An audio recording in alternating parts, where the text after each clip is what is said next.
नमस्कार, news one India में आप सभी का स्वागत। आपके साथ में अर्चना कौशल। आप देख रहे हैं महाकुंभ में योगी सरकार, और इसी के साथ बड़ी खबर आपको बता दें, प्रयागराज में आज योगी कैबिनेट की बैठक होगी। अरेल के त्रिवेणी संकुल में दोपहर 12 बजे बैठक करेगी योगी सरकार। सरकार के 54 मंत्री हिस्सा लेंगे। धार्मिक क्षेत्र के गठन पर मुहर लगने की आज संभावना है। 7 जिलों को धार्मिक क्षेत्र में शामिल किया जाएगा। ये इस आज की बैठक का सबसे बड़ा फैसला हो सकता है। बैठक के बाद कैबिनेट मंत्री संगम में डुबकी लगाते हुए नजर आएंगे। त्रिवेणी में आस्था की डुबकी लगाएंगे मुख्यमंत्री योगी आदित्यनाथ। पूरे मंत्रिमंडल के साथ सीएम संगम में डुबकी लगाएंगे। अरेल के त्रिवेणी संकुल में होगी कैबिनेट की बैठक। दोनों डिप्टी सीएम यानी कि केशव प्रसाद मौर्य और ब्रजेश पाठक स्नान करेंगे। कैबिनेट मंत्री सुरेश खन्ना, सूर्य प्रताप शाही भी स्नान करेंगे। स्वतंत्र देव सिंह, बेबी रानी मौर्य, जयवीर सिंह स्नान करते हुए नजर आएंगे। लक्ष्मी नारायण चौधरी, धर्मपाल नंद गोपाल नंदी स्नान करते हुए नजर आएंगे। तो ये तमाम बड़े चेहरे जो आज आस्था की डुबकी लगाने के साथ हिस्सा होंगे आज के तमाम बड़े फैसलों के लिए। तो सबसे बड़ी बात यह कि आज महाकुंभ में योगी सरकार नजर आने वाली है, क्योंकि आज की जो कैबिनेट बैठक होगी वो सीधा संगम की नगरी प्रयागराज से होने वाली है। त्रिवेणी संकुल में तकरीबन 12 बजे का समय है, वो बताया जा रहा है। बैठक शुरू होगी और इस बैठक में आज महामंथन होगा, महागाथा आज लिखी जाएगी और आज होंगे बड़े फैसले। महासौगात आज संगम की नगरी से मुख्यमंत्री योगी आदित्यनाथ देते हुए नजर आएंगे। तो कैबिनेट की बैठक आज हो रही है मुख्यमंत्री योगी आदित्यनाथ की अध्यक्षता में। तमाम मंत्री आज आस्था की डुबकी लगाते हुए भी नजर आएंगे और उसी के साथ कुछ वीआईपी तमाम वहां पर जो अधिकारी हैं वो भी आपको नजर आएंगे। तो कुल मिलाकर आज का दिन काफी महत्वपूर्ण होगा योगी सरकार के लिए भी, क्योंकि आज कई बड़े फैसले लिए जाने हैं। कई बड़े प्रस्ताव आज योगी सरकार की पटल में रखे जाएंगे, वो भी संगम नगरी प्रयागराज से। बड़ी बात यह कि आज महाकुंभ के बीच में महासौगात का दिन होगा और उसी के साथ कई बड़े फैसले लिए जाएंगे, जिसमें 5 शहरों के धार्मिक स्थलों का एक कॉरिडोर का ऐलान होने की संभावना है। इसी के साथ बुंदेलखंड एक्सप्रेसवे का विस्तार होगा, यह भी आज के बड़े फैसलों में शामिल हो सकता है। और उसी के साथ जो संभावनाएं हैं वो ये भी कि चित्रकूट से बढ़ाकर प्रयागराज तक इसे किया जा सकता है। तो ऐसी तमाम चीजें हैं जो आज कैबिनेट की बैठक में डिस्कस की जाएंगी। उसी को लेकर आज महामंथन होगा और उसके बाद लिखी जाएगी संगम की नगरी से महागाथा। ये बड़ी खबर आपको दे रखे हैं। अब कुछ ही घंटों का इंतजार है और उसके बाद शुरू होगी कैबिनेट की बैठक, जिसमें होगा महामंथन, यानी कि महाकुंभ से महामंथन। महामंथन के बाद आज लिखी जाएगी महागाथा और महागाथा के साथ आज महासौगात देने का काम योगी सरकार करने वाली है। तो आपको बताते चले इस बैठक के कई मायने हैं। हालांकि ये भी बता दें कि अगर याद हो तो 2019 का भी वो दौर रहा है जब एक और बैठक अर्धकुंभ में कैबिनेट की हुई थी और उसमें भी कई बड़े फैसले लिए गए और उसके बाद 2022 का रास्ता सत्ता तक का योगी सरकार ने तय किया। और आज एक बार फिर 2025 में महा कैबिनेट होगी और वहां से 27 का मिशन क्लियर होगा।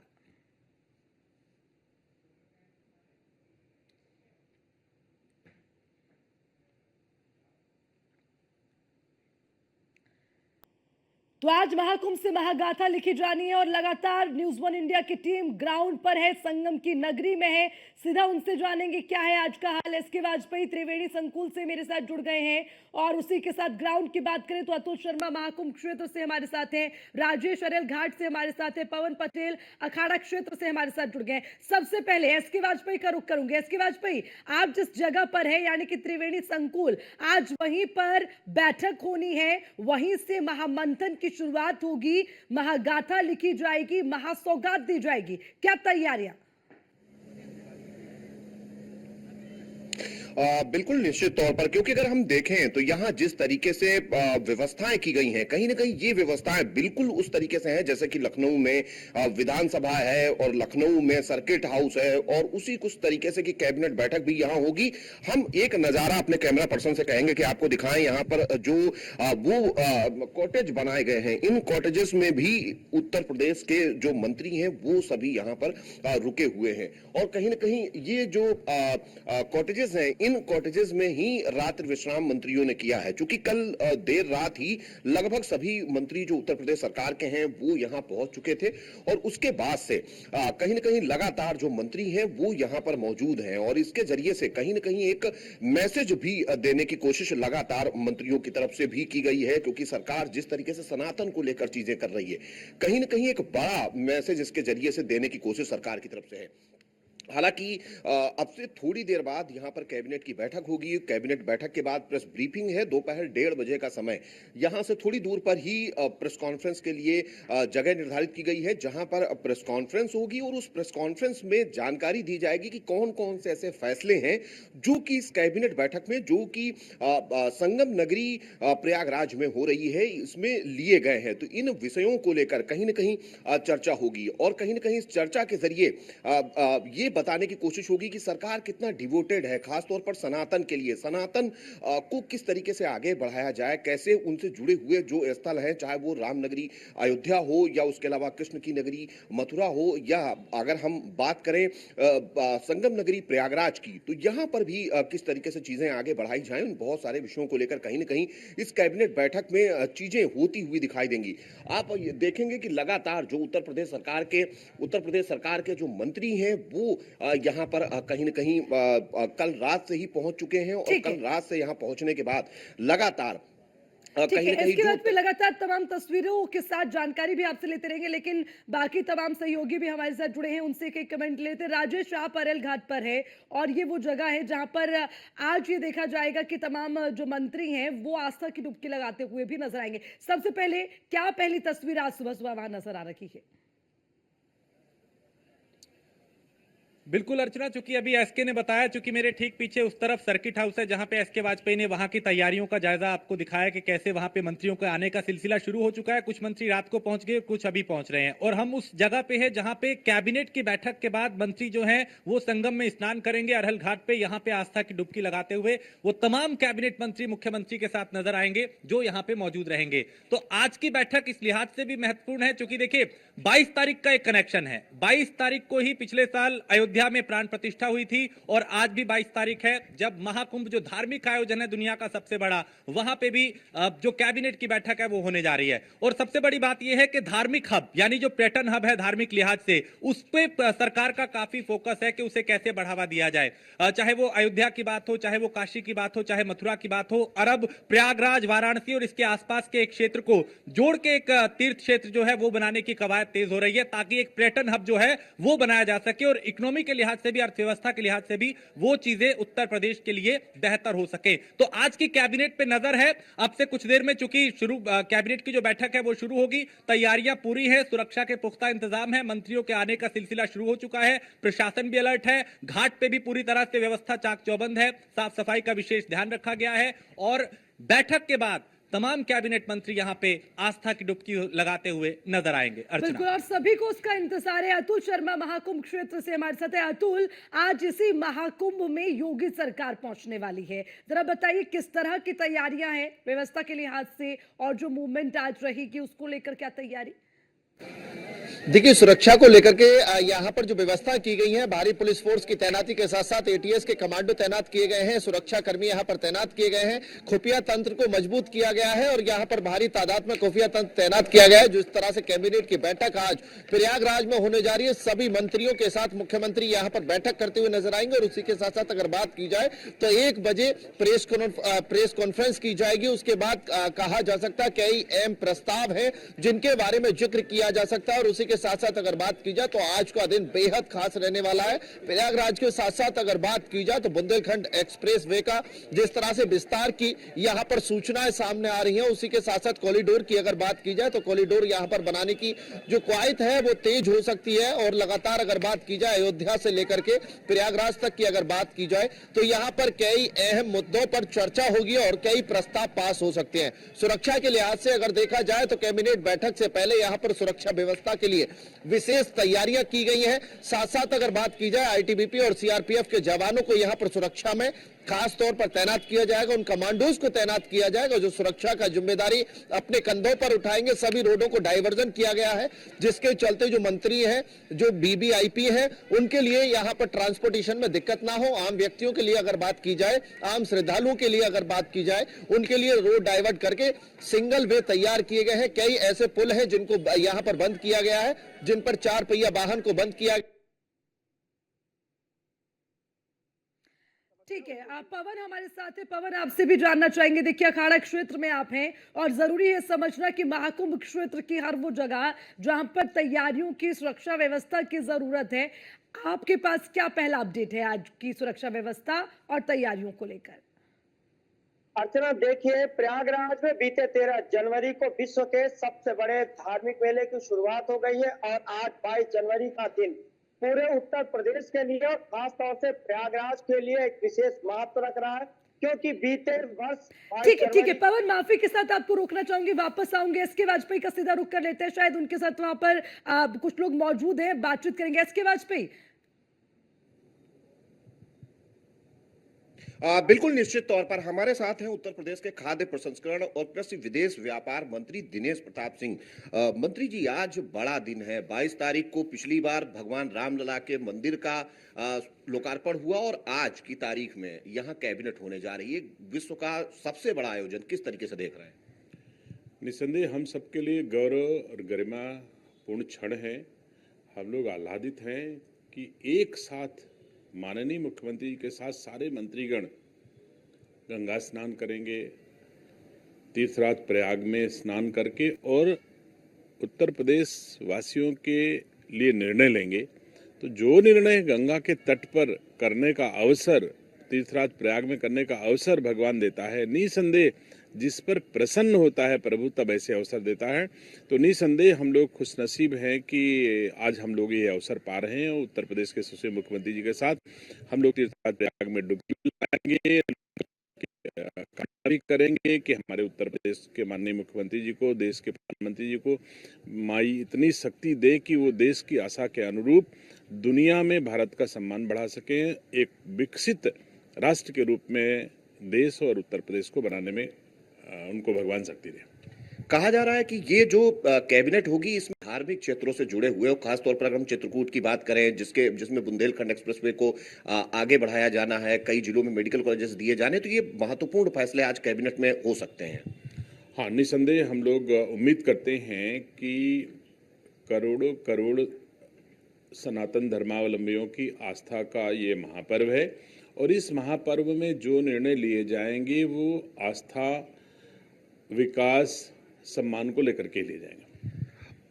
अखिलेश यादव और विपक्ष की तरफ से इसको लेकर कुछ सवाल भी उठाए गए। आपने भी देखा होगा कि सोशल मीडिया पर भी चीजें आई, कुछ चीजें उनकी तरफ से लगातार कही गई, चाहे वो कैबिनेट बैठक रही हो, गंगा स्नान रहा हो, इसको लेकर सवाल उठाए गए। क्या कहेंगे उनको?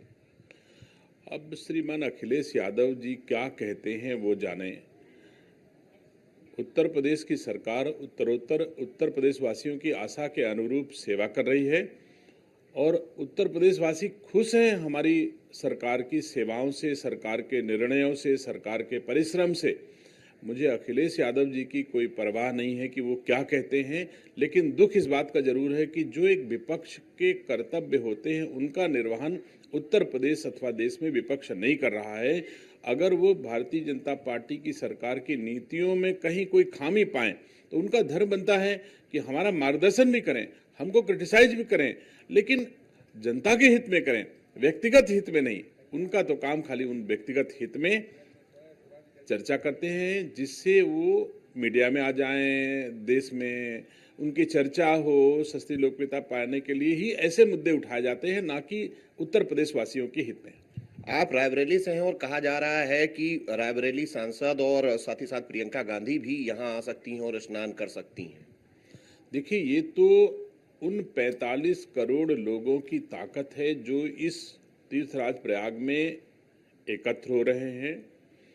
उनकी ताकत के सामने प्रियंका गांधी, राहुल गांधी कोई मटेरियल नहीं, उनको झुक ही जाना है, क्योंकि 45 करोड़ लोगों की संख्या, 2-4 देश को छोड़ दीजिए तो एक सर्वाधिक जनसंख्या वाला देश महाकुंभ स्वयं में है और वो किसी को भी बना बिगाड़ सकता है। तो हम लोग तो आए हैं आस्था से, हमारी आस्था सनातन धर्म में है, हमारी आस्था तीर्थराज प्रयाग में है, हमारी आस्था गंगा में है।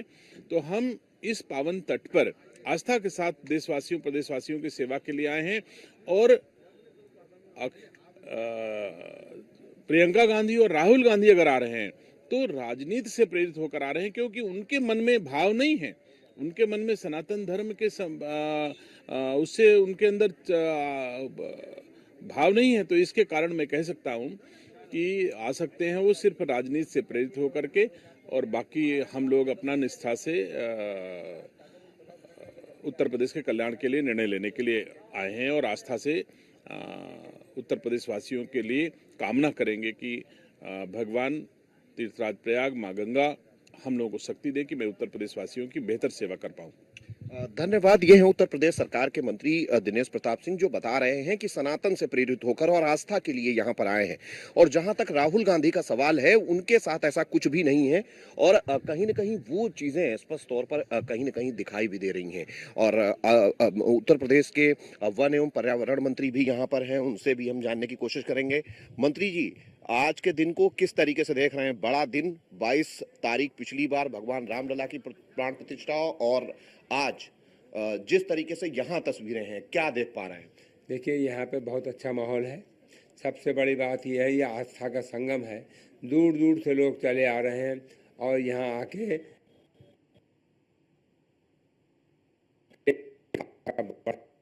और सरकार ने बहुत इंतजाम किया है। यहाँ पे किसी तरह की अव्यवस्था नहीं है और हर लोग बहुत खुश हैं। यहाँ पे दूर दूर से लोग जो आ रहे हैं और उनसे आपस में मिल रहे हैं और परिवार सहित आए। सबसे बड़ी बात तो है ये। मान रहे एक सनातन को बड़ा मैसेज देने की कोशिश इस कार्यक्रम के जरिए। देखिए, सनातन को एक बड़ा मैसेज इतने लोगों के इकट्ठे होने से होता ही है, इसमें कोई दो राय नहीं है। सनातन के लिए एक बड़ा मैसेज है। विपक्ष जो सवाल उठाता रहा है, चाहे वो गंगा स्नान को लेकर हो, यहाँ होने वाली कैबिनेट को लेकर हो, उनको क्या कहेंगे? इस मामले में हम कुछ नहीं कहना चाहते। उनकी अकल पे बस भगवान उन्हें अकल दे।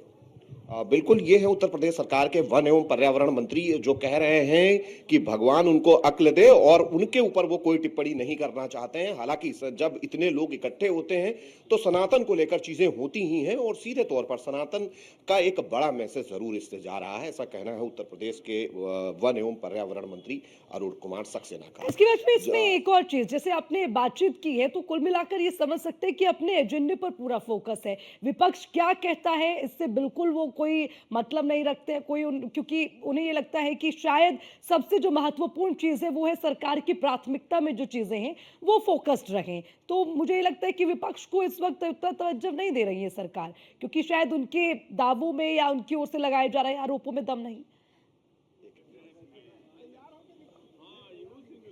बिल्कुल, निश्चित तौर पर यहाँ और भी उत्तर प्रदेश सरकार के मंत्री मौजूद हैं। मंत्री जी हमारे साथ हैं उत्तर प्रदेश के पिछड़ा वर्ग कल्याण के बीजेपी के प्रदेश अध्यक्ष, साथ ही साथ उत्तर प्रदेश सरकार में मंत्री नरेंद्र कश्यप। मंत्री जी, किस तरीके से आज का दिन देख पा रहे हैं? 22 तारीख पिछली वाली भगवान रामलला की प्राण प्रतिष्ठा और आज 22 तारीख, क्या कुछ बड़ा आज होने जा रहा है? आज का दिन इस दिव्य और महाकुंभ में बहुत ही ऐतिहासिक होने वाला है, चूंकि आज महाकुंभ के इस पावन अवसर पर प्रदेश के मुख्यमंत्री आदरणीय योगी जी के नेतृत्व में कैबिनेट की बैठक होगी। बैठक में बहुत महत्वपूर्ण फैसलों पर आज काम होगा और हम सब सौभाग्यशाली हैं कि हमें उत्तर प्रदेश के उस महाकुंभ में आने का सौभाग्य मिला है, जिस महाकुंभ में दुनिया भर के 40 करोड़ से ज्यादा श्रद्धालुओं के आने का कार्यक्रम निश्चित है, जिसके माध्यम से देश की आध्यात्मिक और सांस्कृतिक पहचान को नए आयाम मिले हैं। तो मुझे लगता है कि आज का दिन, चूँकि 22 जनवरी को ही भगवान श्री राम की प्राण प्रतिष्ठा हुई थी, और संभव है कि आज के दिन ही हमारे इस महाकुंभ में कुछ ऐसे फैसले होंगे जो प्रदेश की जनता और देश की जनता के लिए एक सीख देने वाले होंगे। मानते हैं विपक्ष जो लगातार सवाल उठाता रहा है, चाहे वो गंगा स्नान को लेकर हो, यहाँ होने वाली कैबिनेट को लेकर हो, बहुत सारे सवाल विपक्ष की तरफ से उठाए गए, उनको क्या कहेंगे आज के दिन? विपक्ष को भगवान सुदबुद्धि दे, क्योंकि विपक्ष की जो नियति है, न जाने क्यों सनातन विरोधी सी हो रही है, हिंदू विरोधी सी हो रही है। और ये कई बार स्वाभाविक लगता है कि जो लोग राम भक्तों पे गोलियां चलाते हैं, जो राम के अस्तित्व को नकारते हैं, उनसे महाकुंभ को लेकर कोई अच्छी प्रतिक्रिया की उम्मीद करेंगे, ये संभव नहीं है। मान रहे हैं कि आज कुछ ऐसे फैसले भी होंगे जो खास तौर पर सनातन से जुड़े हुए होंगे या धार्मिक और जो पौराणिक महत्व के स्थल हैं उनसे जुड़े हुए होंगे। हो सकता है, हालांकि ये मुख्यमंत्री जी का प्रिविलेज है, क्या होंगे, कौन से मुद्दे, लेकिन इतना तो तय है कि महाकुंभ में कैबिनेट की बैठक होना अपने आप में ऐतिहासिक है, और बैठक में निश्चित ऐसे फैसले होंगे जो प्रदेश की जनता के लिए बहुत ही ऐतिहासिक हो सकते हैं।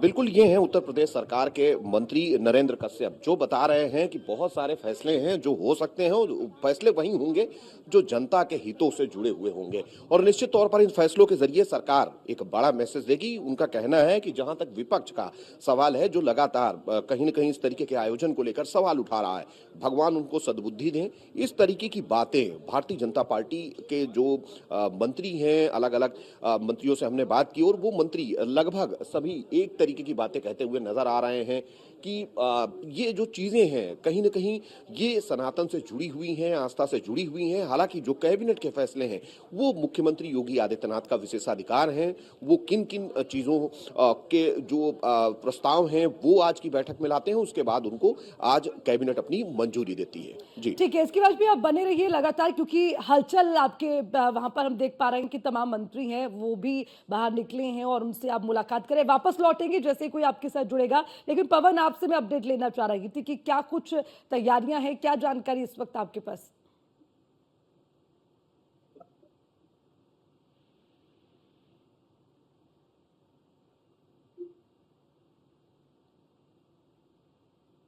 चलिए, पवन से भी संपर्क करेंगे, लेकिन राजेश मैं वापस आपके पास आऊंगी। देखिए, जिस वक्त जहां पर इस वक्त आप मौजूद हैं वहां पर अब से कुछ ही समय के बाद तमाम पूरा जो कैबिनेट है, पूरा मंत्रिमंडल है, वो नजर आने वाला है। मुख्यमंत्री नजर आएंगे आस्था की डुबकी लगाते हुए, और इस वक्त क्या वहां की ताजा तस्वीर है?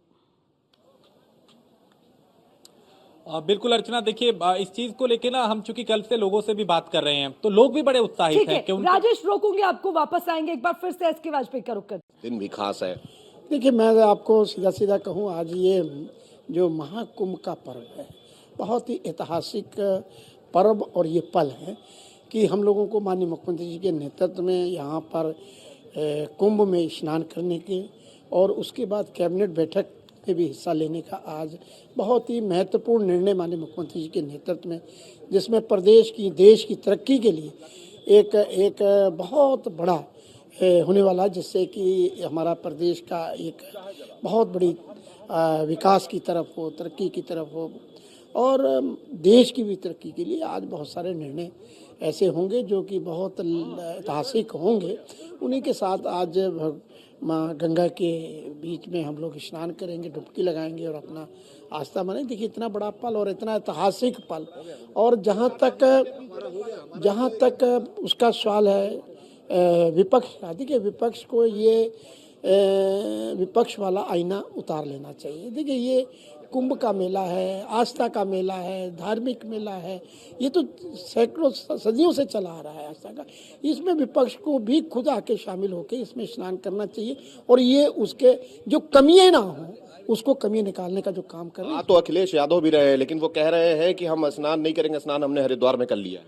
देखिए, उनको उनके बारे में क्या कहना, या तो उनको आस्था का पता नहीं है। आप यहाँ पर आ रहे हो, स्नान नहीं करना, ये कौन सी बात होगी? कोई है इसमें बात? मुझे नहीं लगता। या तो उनकी समझ की बात है, उन्हें आना चाहिए गंगा मैया में, अगर आ ही रहे हैं तो नहाना भी चाहिए, स्नान भी करना चाहिए, ये मेरा कहना है। धन्यवाद। ये उत्तर प्रदेश सरकार के मंत्री बलदेव ओलख हमारे साथ हैं, उत्तर प्रदेश सरकार के खेल मंत्री गिरीश चंद्र यादव। मंत्री जी, आज बड़ा दिन है, किस तरीके से देख रहे हैं इसको? निश्चित रूप से आज उत्तर प्रदेश की पूरी सरकार यहाँ संगम के तट पर जो है स्नान भी करेगी, ध्यान भी करेगी, पूजन भी करेगी और उत्तर प्रदेश की जनता के हित में मंत्रिपरिषद में जो है बैठक हो रही है, हित में फैसला भी लिए जाएंगे और निश्चित रूप से ये सब जो आज अवसर है ये हम सब के लिए बहुत सौभाग्य का विषय भी है और हम सब लोगों के ये हमारे व्यक्तिगत हमारे जीवन का ये पहला अवसर है कि इस तरह से महाकुंभ के अवसर पर जो है हम लोग जो है यहाँ उपस्थित हैं, पूरी मंत्रिपरिषद उपस्थित होकर जो है देख रहे हैं किस तरह से लोग यहाँ रुके हुए हैं और यहाँ पूजन करेंगे, ध्यान करेंगे, अर्चना करेंगे और ये बहुत अच्छा अवसर है। 22 जनवरी 2024 और 22 जनवरी 2025 काफी खास है। किस तरीके से आज का दिन देख पा रहे हैं? क्या कुछ बड़ा करने वाले हैं? वैसे भी स्पोर्ट के क्षेत्र में भी काफी कुछ हुआ है। मुख्यमंत्री जी के नेतृत्व में उत्तर प्रदेश हर क्षेत्र में विकास की गति बहुत तेजी के साथ आगे बढ़ी और लगातार माननीय प्रधानमंत्री जी का हम सब लोगों को मार्गदर्शन भी मिल रहा, आशीर्वाद भी मिल रहा। क्या उस विपक्ष को कहेंगे जो सवाल खड़े कर रहा है, चाहे वो विपक्ष मुद्दा विहीन लोग हैं, विपक्ष के पास कोई मुद्दा नहीं है, वो विहीन लोग हैं, उनको जनता नकार भी चुकी है और उनको जो विपक्ष के लोग हैं वो लगातार सनातन धर्म का अपमान करने का काम करते हैं। वो सनातन धर्म में आस्था और विश्वास नहीं रखते, इसीलिए देश और प्रदेश की जनता ने उनको नकार दिया। अंतिम सवाल है, सरकार ने स्पष्ट कर दिया है कि हमारा जो डिवोशन है वो सनातन के लिए है। देखिए, हमारी जो वैचारिक विचारधारा है भारतीय जनता पार्टी की, हमारी सरकार की जो प्रतिबद्धता है वो जनता के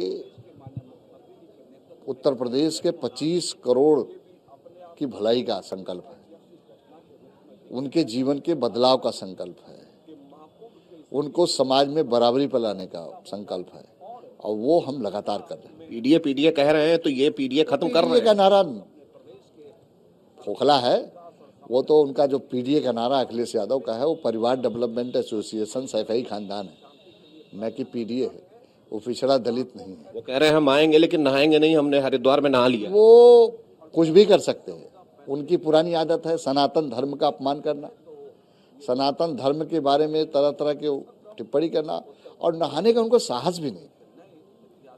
उनके अंदर नहाने का साहस इसलिए नहीं है कि उनको वोट की राजनीति करनी, वोट की तुष्टीकरण से वो पूरी तरह से ओतप्रोत है, इसलिए वो स्नान नहीं कर सकते।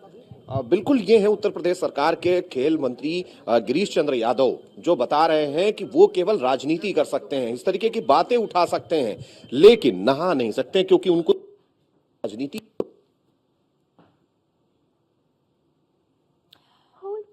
बिल्कुल, इसके वाजपेयी वापस आएंगे आपके पास क्योंकि लगातार तमाम मंत्रियों से बातचीत हो रही है। आज का एजेंडा क्या होगा, कैबिनेट बैठक में आज क्या होगा, उसको लेकर लगातार जानकारी ली जा रही है और कुल मिलाकर जितने भी कैबिनेट मंत्रियों से आपने बात की है तो उनका साफ तौर पर यह कहना है कि ये सौभाग्य है कि आज संगम की नगरी से कुछ बड़े फैसले मुख्यमंत्री योगी आदित्यनाथ की अध्यक्षता में लिए जाने हैं जो उत्तर प्रदेश के लिहाज से कई मायनों में अहम होंगे, लेकिन उसी के साथ अगर देखें तो आस्था की दृष्टि से, पर्यटन की दृष्टि से, अर्थव्यवस्था की दृष्टि से भी ये फैसले कई मायनों में अहम हो जाते हैं। तो लगातार ग्राउंड जीरो से हमारे तमाम सहयोगी जुड़े हुए हैं। अतुल भी हमारे साथ है, अतुल का रुख एक बार फिर से करूंगी। अतुल, जरा बताइए, देखिए अब क्योंकि सवाल ये भी उठ रहा था कि महाकुंभ के बीच में मुख्यमंत्री का वहां पहुंचना पूरे मंत्रिमंडल के साथ वहां लोगों के लिए जो है मुसीबत पैदा कर सकता है, असुविधा वहां पर हो सकती है, अव्यवस्था हो सकती है, वो इसलिए कि वीआईपी मूवमेंट रहेगा तो बाकी आम लोगों के लिए परेशानी होगी। क्या कुछ ऐसा नजर आता है?